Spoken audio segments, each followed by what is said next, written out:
Hello, and welcome to the Explosive Paddle channel. Today we have a complete beginner's guide for Artifact Seeker, a new action roguelike that's just hit Steam. Today we're going to cover the top 5 tips to get you started, but also 3 bonus advanced tips to optimize your gameplay as you progress up the difficulty levels. If you find the video useful, please consider hitting like and subscribe to help the channel grow, and with that, let's get into it. So our tip number 1 is just about characters. Artifact Seeker has 5 main characters, each with their own starting stat package, as well as a special activatable ability, and a choice of starter weapons and skills. Each character has their own unique weapon type. For example, Alvid uses swords, and each of his weapons has a different element associated with it. This holds true for all the characters. Stella uses a bow, Vina uses a staff, and so on. It's not actually the weapon type itself that determines how you attack, rather the skills that you choose along the way. You unlock new starting skills at the blacksmith.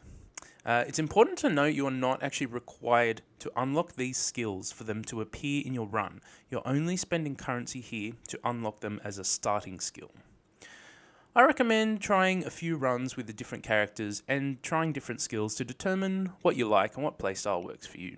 However, if you want a recommendation to get started, I think Stella with the Toxic Bow is a great choice for you to get your first win.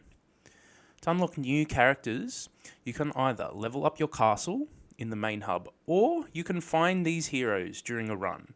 And if you choose to side with them in their little mini quest, they'll join your team. Once you've done either of those 2 tasks, go over to the tavern to officially let them join the squad. Tip number 2 here is about currencies, upgrades, and unlocks. There are 2 main currencies in Artifact Seeker, the soul gems and the regular money, which I'll just call coin.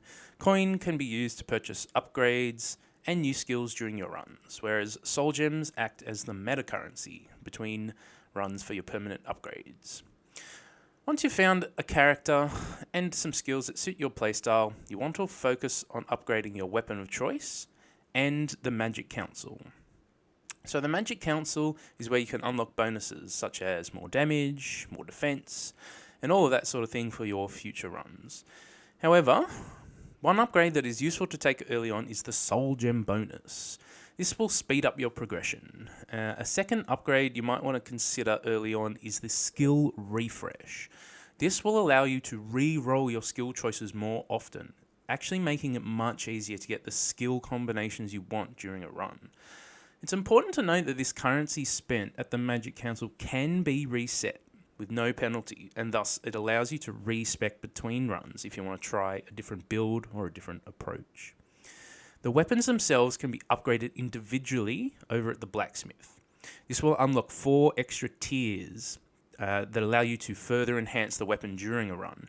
It's worth noting these are not always active, instead they upgrade as you progress through a run.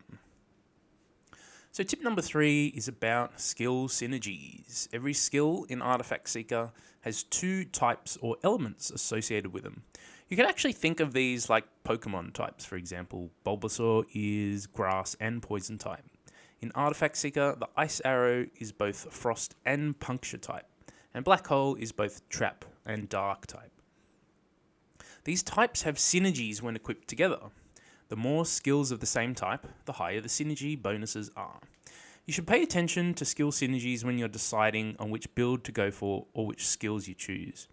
These bonuses aren't strictly necessary on low difficulties. However, when attempting the high Atonement levels, every part of your build really matters, and these synergies can make a big difference to your overall power level. Tip number 4 here is going to be about stats and collections.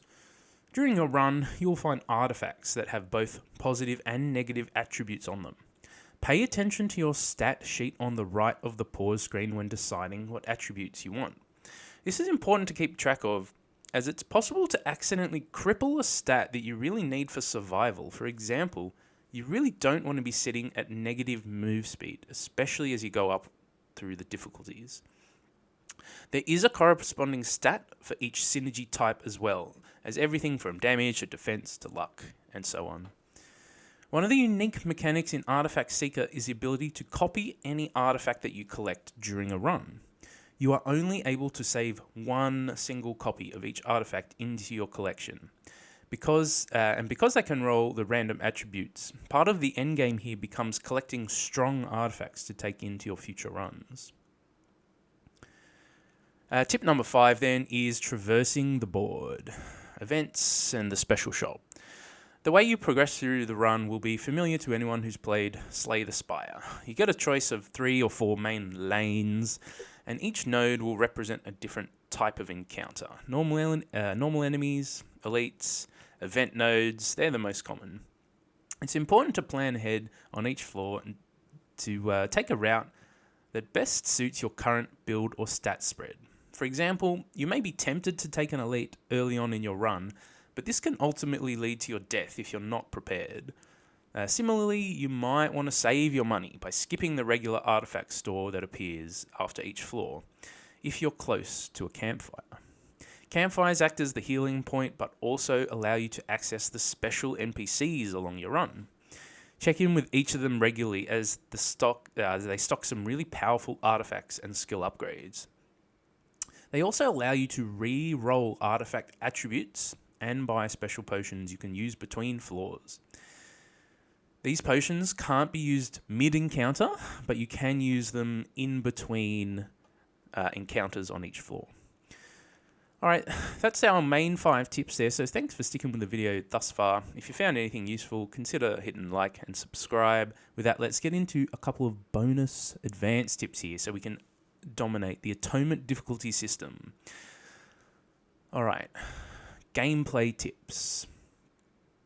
Movement really is key to staying alive on the harder difficulties. You need to be careful about when and how frequently you are dashing. I recommend picking the Gallop attribute. This increases your base movement speed for several seconds after dashing. This can be incredibly useful on builds with lower move speed. This can actually save your build sometimes. However, it is still worth being very careful about your movement when you're dashing. If you dash too much, you can dash straight into the enemies, and that's a big problem. Potions will drop from some enemies when they die. Energy potions will replenish your special skill, and health potions will heal you. It's important to leave the health potions on the ground till you actually need to replenish your health. A wasted health potion may very well get you killed. Conversely, you almost always want to be picking up the energy potions, as your special skill is really powerful and you want to be able to use it as much as possible.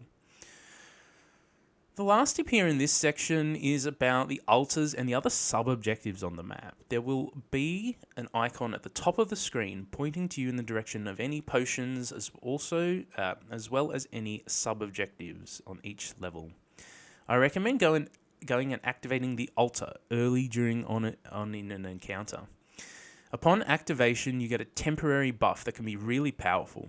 However, once you activate the altar, it will start charging up again. And once it hits 100%, you can go and get an additional buff. And then it will start charging yet again. This can actually be repeated as many times as you like during an encounter. Each of the sub-objectives in the level should also be completed if possible. However, on higher difficulties, sometimes it can be really hard to actually get these done due to the sheer amount of enemies on the screen. It's not worth dying to complete one of these sub-objectives, so be careful. Alright, skills. It's better to have a few skills maxed out completely and the super skill variant unlocked than to have your entire skill board at, say, level 2 or 3. The super skills here are so powerful. Way more powerful than their non-super skill variant. And of course, not every skill in the game is great for DPS. Some skills are actually better for, let's say, knockback, for example, or applying different status effects. You can check at the bottom of the screen when you hover over a skill how much damage it did in the previous encounter, and it will tell you how much the DPS is. Also, pay attention to the end screen of each room. This will show how much damage your skills are doing, and you can then see which ones are powerhouses and which ones are not carrying their weight. Our last tip here is probably a pretty simple and straightforward one, but it's worth pointing out anyway. Take some defensive stats when you can. Building a large amount of base dodge can be really potent later in the game. Similarly, having really high HP and armor can be really, really strong and keep you alive. There is also a summon skill type that will give you a shield and a few other defensive ones you might want to consider along the way. But it's important not to completely neglect your defenses, especially as you're going up through the high atonement levels. And that's just about it for our starter guide here. That's everything you need to know to really get started and get dominating in Artifact Seeker. This game's a lot of fun, and I hope you guys are enjoying it. We'll be back on the channel soon with a full review for the game. Until then, please consider hitting like and subscribe, as it'll help the channel grow. We're still new here, but things have been going well for us, so really appreciate it. And everyone, you have a fantastic day.